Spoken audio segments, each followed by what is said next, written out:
नमस्कार दोस्तों, स्वागत है आपका आज के मुख्य समाचार में, जिसमें सबसे पहली और बड़ी खबर में आपको बताएंगे कि पाकिस्तान की एयर स्ट्राइक से अफगानिस्तान में हड़कंप। तालिबान ने जारी किया फरमान, कहा भुगतना होगा खामियाजा। खबर में आगे जिक्र होगा कि भारत पाकिस्तान बॉर्डर पर बीएसएफ ने मार गिराया पाकिस्तानी घुसपैठिया, मिली संदिग्ध वस्तुएं। खबर में आगे आपको बताएंगे कि महाकुंभ 2025 के कार्यक्रम में शंकर महादेवन करेंगे शुभारंभ, कैलाश खेर से होगा समापन। और आगे आपको बताएंगे कि धड़ाधड़ भारत आ रही चीन की कंपनियां, मुकेश अंबानी के साथ शुरू भी कर दिया कारोबार। कौन कौन है लिस्ट में आपको जरूर बताएंगे। और आगे जिक्र होगा मौसम का, पहाड़ों पर बर्फबारी, मैदानों में गलन, उत्तर भारत में बारिश अभी और बढ़ाएगी ठंड। दोस्तों, हर एक खबर की गहराई में आपको ले जाएंगे, लेकिन उससे पहले आपसे निवेदन की वीडियो कीजिए लाइक और चैनल को सब्सक्राइब करके बेल आइकन दबाकर कमेंट में लिखिए जय हिंद। रुक करते हैं सबसे पहली और बड़ी खबर की तरफ। पाकिस्तान की एयर स्ट्राइक से अफगानिस्तान में हड़कंप, तालिबान ने जारी किया फरमान, कहा भुगतना होगा खामियाजा। जी दोस्तों, आपको बता दें कि अफगानिस्तान के पूर्वी पक्तिका प्रांत में बुधवार को पाकिस्तान ने हवाई हमला किया, जिसके चलते 46 लोग मारे गए और इस हमले में ज़्यादातर महिलाएं और बच्चे मारे गए हैं। ये दावा तालिबान ने किया है और इसी के साथ चेतावनी भी दी है कि अब इसका खामियाजा पाकिस्तान को भुगतना होगा। रुक करते हैं अगली ब्रेकिंग न्यूज़ की तरफ। भारत पाकिस्तान बॉर्डर पर बीएसएफ ने मार गिराया पाकिस्तानी घुसपैठिया, मिली संदिग्ध वस्तुएं। जी हाँ दोस्तों, आपको बता दें कि राजस्थान के श्रीगंगानगर जिले के भारत पाकिस्तान बॉर्डर पर घुसपैठियों को बीएसएफ ने मार गिराया। मंगलवार की देर रात 12:30 बजे पाकिस्तानी भारतीय सीमा में घुसने का प्रयास कर रहा था और केसरी सिंहपुर क्षेत्र के गांव 1X में मंगलवार रात बीएसएफ के जवानों ने एक पाकिस्तानी घुसपैठिए को मार गिराया। ये घुसपैठिया जीरो लाइन क्रॉस कर भारतीय सीमा में घुसने का प्रयास कर रहा था। सीओ संजीव चौहान ने घटना की पुष्टि करते हुए बताया कि घुसपैठिया जीरो लाइन पार कर भारतीय सीमा में प्रवेश करने का प्रयास कर रहा था। जवानों की चेतावनी को अनसुना करते हुए उसने आगे बढ़ने की कोशिश की, जिसके चलते बीएसएफ को फायरिंग करनी पड़ी। उन्होंने बताया कि फायरिंग के दौरान ये घुसपैठिया वहीं ढेर हो गया। घटनास्थल पर घुसपैठिए के पास से पाकिस्तानी मुद्रा, तंबाकू और बीड़ी बरामद की गई है। ये सामान घुसपैठिए के इरादे को लेकर सवाल खड़े करते हैं। सीओ चौहान के अनुसार इस मामले को लेकर केसरी सिंहपुर पुलिस थाने में प्राथमिकी दर्ज कराई गई है। उन्होंने बताया कि प्रारंभिक तौर पर कोई अन्य जानकारी अभी तक नहीं मिल पाई है। अभी तक इस घुसपैठिए की शिनाख्त भी नहीं हो पाई है। रुक करते हैं अगली ब्रेकिंग न्यूज़ की तरफ। महाकुंभ 2025 के कार्यक्रम में शंकर महादेवन करेंगे शुभारंभ और कैलाश खेर से होगा समापन। जी हाँ दोस्तों, महाकुंभ के दौरान मेला क्षेत्र में होने वाले सांस्कृतिक कार्यक्रमों के लिए कलाकारों के नाम का चयन हो गया है। बॉलीवुड से आमंत्रित कलाकारों के कार्यक्रम तय होने के बाद केंद्रीय संस्कृति मंत्रालय ने किस दिन कौन से कलाकारों की प्रस्तुतियां होंगी, इसका शेड्यूल भी जारी कर दिया है। संस्कृति विभाग उत्तर प्रदेश के नोडल अधिकारी कुंभ मेला सुभाष यादव ने बताया कि 10,000 की क्षमता वाले गंगा पंडाल में सांस्कृतिक कार्यक्रम 10 की जगह 16 जनवरी से शुरू होकर 24 फरवरी तक चलेंगे। पहले दिन उद्घाटन समारोह में प्रख्यात गायक शंकर महादेवन व विचित्रानंद स्वयं प्रस्तुति देंगे, तो समापन के एक दिन पहले 23 फरवरी को मुख्य आकर्षण कैलाश खेर का रहेगा। वहीं गणतंत्र दिवस पर पार्श्व गायिका साधना सरगम व कुचिपुड़ी नृत्यांगना दीपिका रेड्डी प्रस्तुति देंगी। 27 जनवरी को गायक शान और प्रख्यात नृत्यांगना गीता चंद्रन की प्रस्तुति होगी। रुक करते हैं अगली ब्रेकिंग न्यूज़ की तरफ। धड़ाधड़ भारत आ रही हैं चीन की कंपनियां, मुकेश अंबानी के साथ शुरू भी कर दिया कारोबार। जी दोस्तों, चीन की कई कंपनियां फिर से भारत आने लगी हैं। इनमें फैशन ब्रांड से लेकर ईवी और इलेक्ट्रॉनिक आइटम बनाने वाली कंपनियां शामिल हैं।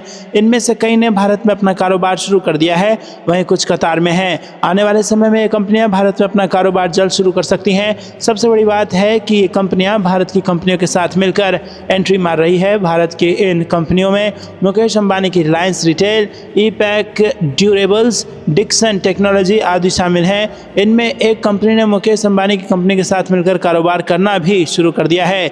चीन का प्रमुख फैशन ब्रांड शीन फिर से भारत लौट आया है। इसने रिलायंस रिटेल के साथ अपना कारोबार शुरू कर दिया है। दरअसल रिलायंस रिटेल ने शीन का बैकएंड टेस्ट लॉन्च शुरू कर दिया है। इसकी शुरुआत रिलायंस के फैशन और लाइफस्टाइल प्लेटफॉर्म एजियो से हुई है। रुक करते हैं ब्रेकिंग न्यूज़ की तरफ। पहाड़ों पर बर्फबारी, मैदानों में गलन, उत्तर भारत में भारी बारिश, अब बढ़ाएगी ठंड। जी हाँ दोस्तों, आपको बता दें कि जम्मू कश्मीर और हिमाचल प्रदेश के क्षेत्रों में पश्चिमी विक्षोभ सक्रिय है, जिसका असर पहाड़ों पर बर्फबारी से लेकर मैदानी इलाकों में बढ़ी ठंड के रूप में देखने को मिल रहा है। 27 दिसंबर से पश्चिमी हिमालयी क्षेत्र और उत्तर पश्चिम भारत के मैदानी इलाकों में एक सक्रिय पश्चिमी विक्षोभ के आने की संभावना है। इससे माना जा सकता है कि देश की राजधानी दिल्ली समेत पूरे उत्तर भारत को अभी ठंड से राहत की कोई उम्मीद नहीं है और सूरज के नदारद रहने से ठिठुरन बढ़ने की संभावना है। दोस्तों आपको बता दें कि दिल्ली में कोहरे की चादर में लिपटी रही, जिसका असर फ्लाइट से लेकर ट्रेनों पर भी देखने को मिल रहा है। 25 दिसंबर 2024 को सुबह 8:30 पर सफदरजंग में न्यूनतम तापमान 8.4 डिग्री सेल्सियस दर्ज किया गया था। पालम में तापमान 9.6 डिग्री सेल्सियस रहा है। यूपी की बात करें तो राजधानी लखनऊ में मौसम मध्यम कोहरा भरा रहा, लेकिन इसके बाद अगले 2 दिन आमतौर पर आसमान में बादल छाए रहेंगे और 1 या 2 बार बारिश या गरज के साथ थोड़ी बौछारें पड़ सकती हैं। हालांकि यहाँ न्यूनतम तापमान 11 से 12 डिग्री सेल्सियस के बीच रहेगा और अधिकतम तापमान 21 से 13 डिग्री सेल्सियस तक रह सकता है। रुक करते हैं अगली ब्रेकिंग न्यूज़ की तरफ। भटकाने वाले ई कॉमर्स प्लेटफॉर्म पर सख्त होगी भारत सरकार, जल्द शुरू होगा जागो ग्राहक जागो ऐप। जी हाँ दोस्तों, आपको बता दें कि साल 2024 के राष्ट्रीय उपभोक्ता मामलों के विभाग ने कंज्यूमर सिक्योरिटी की बढ़ावा देने और गुमराह ऑनलाइन सिस्टम से निपटने के लिए सरकार ने 3 ऐप्स को लॉन्च किया है। सरकार ने इन ऐप्स को डिजिटल कंज्यूमर को मजबूत बनाने और ई कॉमर्स में उभर रही डार्क पैटर्न जैसी चुनौतियों से निपटने के लिए सरकार की एक बड़ी पहल है। यह नया कदम सरकार की कंज्यूमर एम्पावरमेंट और डिजिटल ट्रांसफॉर्मेशन के लिए प्रतिबद्ध साबित होगा। इन ऐप्स की मदद से केंद्रीय उपभोक्ता संरक्षण प्राधिकरण की कैपेसिटी काफ़ी बढ़ सकती है और इससे डार्क पैटर्न से बचने में मदद मिलेगी।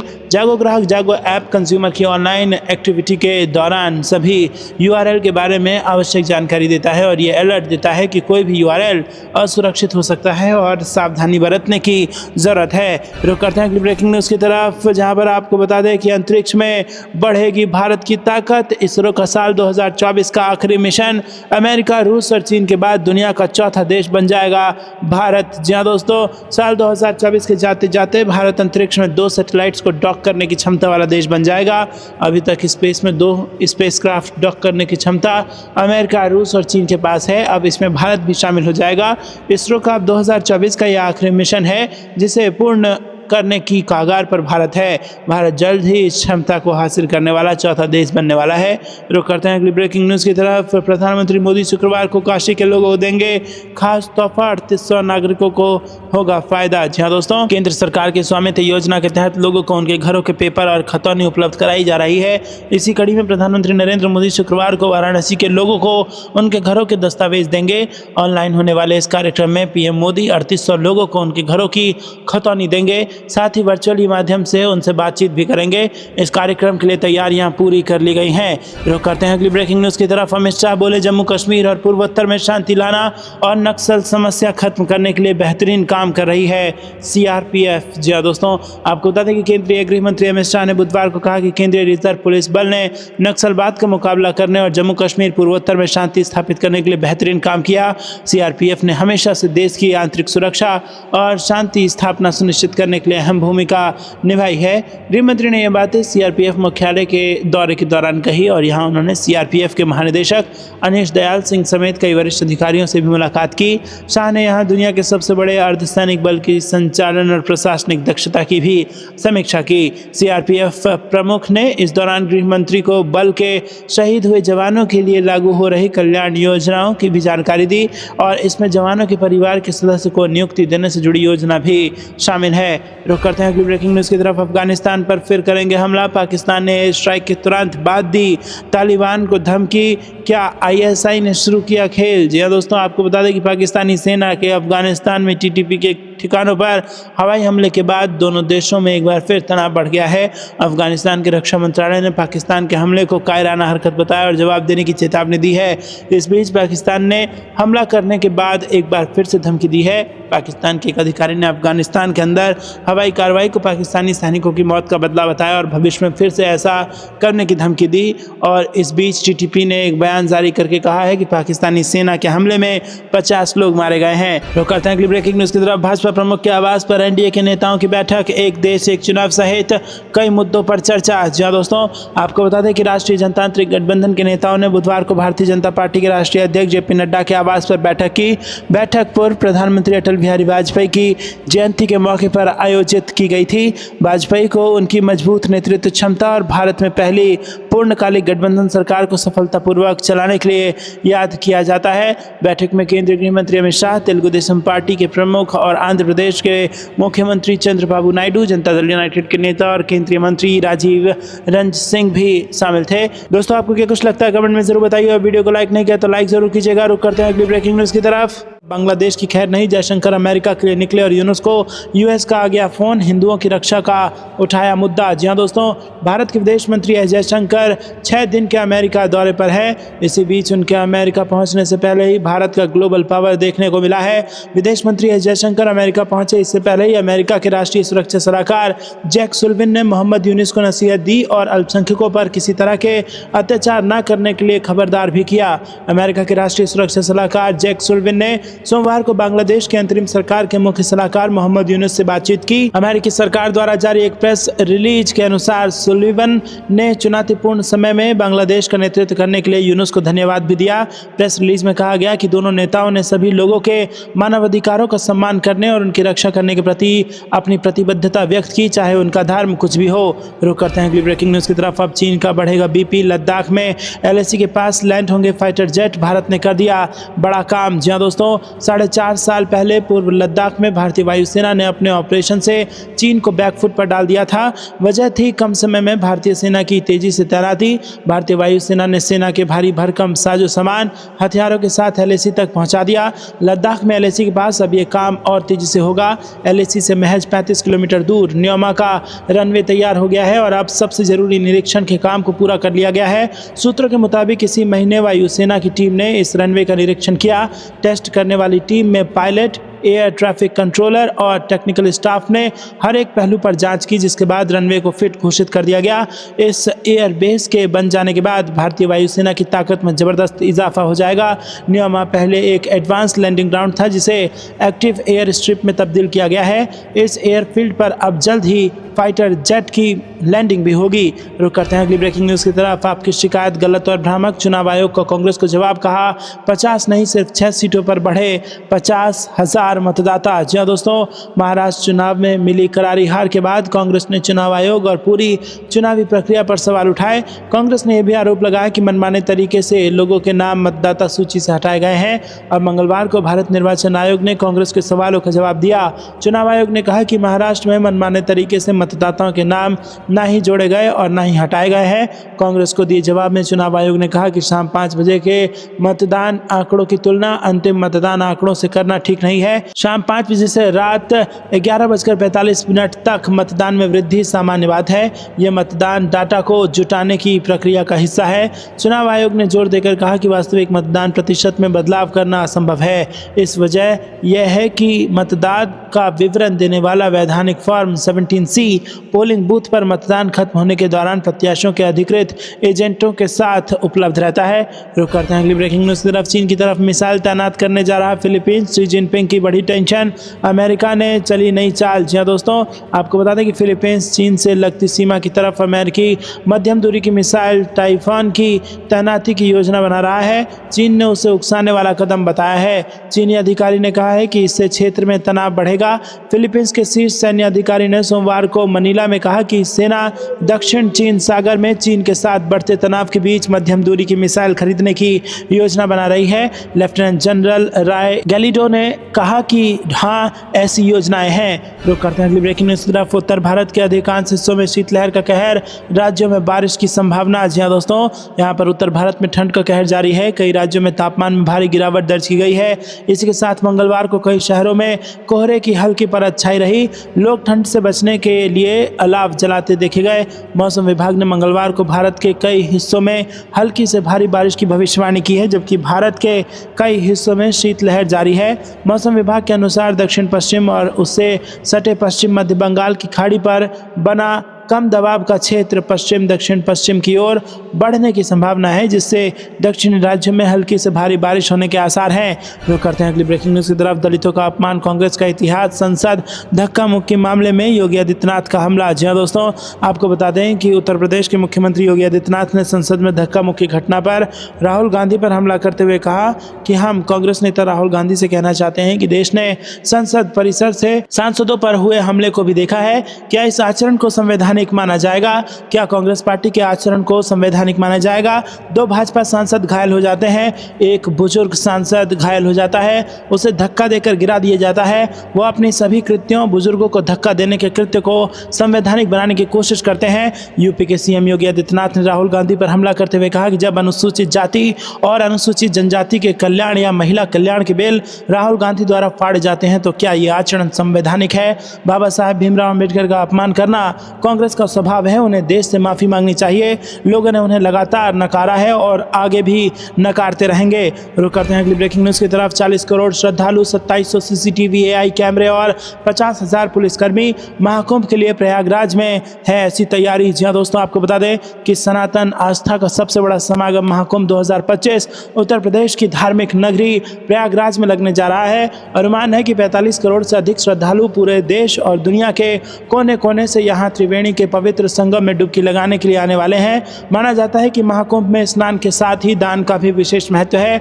महाकुंभ मेले को पृथ्वी पर लगने वाले सबसे बड़े मेले के तौर पर जाना जाता है। इस विशाल धार्मिक मेले को देखने के लिए दुनिया के कोने कोने से लोग आते हैं। हर 12 साल में होने वाला महाकुंभ प्रयागराज में 13 जनवरी से 26 फरवरी तक आयोजित किया जाएगा। दोस्तों रुक करते हैं अगली ब्रेकिंग न्यूज की तरफ।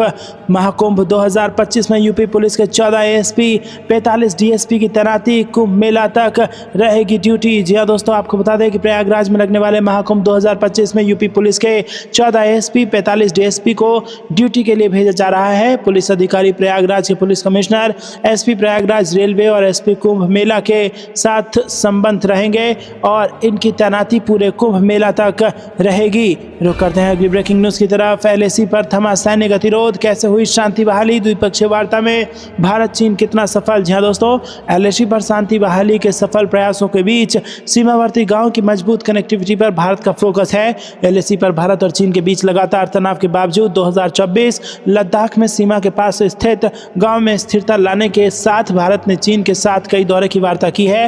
हालांकि इसमें पिछले कई दौर की वार्ता विफल रही, लेकिन लगातार प्रयासों के बीच वर्ष 2024 एलएसी के लिए एक बेहतर साल साबित हुआ है, जब भारत चीन के बीच अनसुलझे सीमा विवादों पर राजनयिक और सैन्य स्तर की वार्ता जारी रही, जिसके चलते सीमावर्ती गांवों में शांति बहाली का रास्ता साफ हुआ। भारत और चीन के संबंध 2020 के जून में गलवान घाटी में हुई घातक झड़प के बाद काफी बिगड़ गए थे। ये झड़प दशकों में दोनों पक्षों के बीच सबसे गंभीर सैन्य संघर्ष थी, जिसके भारत चीन के संयुक्त प्रयासों के तहत 21 अक्टूबर 2024 को भारत और चीन की सेनाओं ने विवादित पूर्वी लद्दाख के देपसांग और डेमचौक क्षेत्रों में अपने अपने सामान समेटने शुरू कर दिए थे। नवंबर महीने से पहले ही इसे पूरा कर लिया गया। रुक करते हैं अगली ब्रेकिंग न्यूज की तरफ। अज्ञात शवों की पहचान के लिए बायोमेट्रिक तकनीक अपनाई जानी चाहिए, अमित शाह ने अधिकारियों को दिए ये निर्देश। जी हाँ दोस्तों, केंद्रीय गृह मंत्री अमित शाह ने अज्ञात शवों और लापता लेकिन ढूंढ लिए गए व्यक्तियों की पहचान के लिए मंगलवार को बायोमेट्रिक्स तकनीक के इस्तेमाल की जरूरत पर जोर दिया। राष्ट्रीय अपराध रिकॉर्ड ब्यूरो के साथ 3 नए आपराधिक कानूनों के क्रियान्वयन पर समीक्षा बैठक की अध्यक्षता करते हुए शाह ने आपराधिक जांच के सभी मामलों में प्रौद्योगिकी के इस्तेमाल पर भी जोर दिया। उन्होंने कहा कि सभी मामलों के लिए पूर्व निर्धारित चरणों में अलर्ट जारी किए जाने चाहिए। पीड़ितों और शिकायतकर्ताओं के फायदे के लिए रजिस्ट्रेशन से लेकर मामले के निपटारे तक की समय सीमा तय की जानी चाहिए। शाह ने कहा कि अज्ञात शवों और अज्ञात व्यक्तियों की पहचान के लिए बायोमेट्रिक्स तकनीक अपनाई जानी चाहिए। एक आधिकारिक बयान के अनुसार शाह ने कहा कि पूर्व निर्धारित समय सीमा के अनुसार जांच अधिकारियों के साथ साथ वरिष्ठ अधिकारियों को नियमित रूप से अलर्ट भेजने से जांच की प्रक्रिया में तेजी लाने में मदद मिलेगी। रुक करते हैं अगली ब्रेकिंग न्यूज की तरफ। डरा पाकिस्तान, रात के अंधेरे में कर रहा है एलओसी के नालों में फायरिंग, घुसपैठ की फिराक में आतंकी। जी हाँ दोस्तों, आपको बता दें कि पाकिस्तान अपनी नापाक हरकतों से कभी बाज नहीं आता है। पाकिस्तान के पाले हुए आतंकी लगातार भारत में घुसपैठ करने की फिराक में रहते हैं। अब एक बार फिर पाकिस्तान घुसपैठ के इरादे से बड़ी साजिश रच रहा है। मिली जानकारी के मुताबिक पाकिस्तानी इंटेलिजेंस एजेंसी आईएसआई आतंकवादी कमांडर और पाकिस्तानी आर्मी के सीनियर अधिकारियों ने कुछ दिन पहले 15-16 दिसंबर के बीच 3 पीओ के ब्रिगेड में हाई लेवल मीटिंग की थी। इस हाई लेवल मीटिंग में पाकिस्तानी आर्मी के कर्नल तैमूर मेजर आदिल के साथ आतंकवादी रफ़ीक नाई सैफुल्लाह और शमशीर नाई भी मौजूद थे। उनका मकसद जम्मू में घुसपैठ को अंजाम देकर जम्मू के इलाकों को एक बार फिर से जलाना था। इस समय घाटी में बर्फ़ पड़ चुकी है और घुसपैठ आसान नहीं है। ऐसे में सादे कपड़ों में आग लगाकर SSG कमांडो आतंकियों के साथ मिलकर लाइन ऑफ कंट्रोल के पास ड्रोन और अलग अलग तरीकों से रैकी कर रहे हैं। रुक करते हैं अगली ब्रेकिंग न्यूज़ की तरफ। परमाणु बम परीक्षण की रक्षा के लिए अमेरिका किलर मिसाइल पर बाइडेन ने चलाया डंडा तो घबराए पाकिस्तानी PM। जी हाँ दोस्तों, अमेरिका के पाकिस्तान के लंबी दूरी के परमाणु मिसाइल कार्यक्रम पर बैन लगाने के बाद PM शहबाज शरीफ बौखला गए हैं। अमेरिका ने कहा है कि पाकिस्तान का मिसाइल कार्यक्रम उसके लिए खतरा है। इससे घबराए शहबाज शरीफ ने मंगलवार को कहा कि सफाई दी कि पाकिस्तान का परमाणु कार्यक्रम केवल रक्षात्मक प्रकृति का है। आपको क्या कुछ लगता है दोस्तों, कमेंट में जरूर बताइए। वीडियो को लाइक नहीं किया तो लाइक जरूर कीजिएगा। रुक करते हैं अगली ब्रेकिंग न्यूज़ की तरफ। तिब्बत में चीन के खिलाफ सबसे बड़ा प्रदर्शन, ऐसा क्या कर रहे जिनपिंग जो विरोध में उतरे लोग। जी हाँ दोस्तों, तिब्बत में चीन के कब्जे के खिलाफ भड़कती चिंगारी अब आग बनने लगी है। इस साल की शुरुआत में ही तिब्बत में चीन के खिलाफ बहुत बड़ा प्रदर्शन हुआ था। अपनी रिपोर्ट में BBC ने भी इस प्रदर्शन की जानकारी दी है। तिब्बत में इस तरह का विरोध प्रदर्शन बहुत ही दुर्लभ है। 7 दशक पहले चीन की कम्युनिस्ट सरकार ने 1950 के दशक में तिब्बत पर कब्जा किया था। इसके बाद से तिब्बत में चीन का सख्त कानून लागू है। हालांकि इतनी सख्ती के बाद भी तिब्बत में इतना बड़ा विरोध प्रदर्शन का होना इस बात की गवाही देता है कि अब तिब्बत के लोग चीन के अत्याचारों को और सहने को बिल्कुल तैयार नहीं है।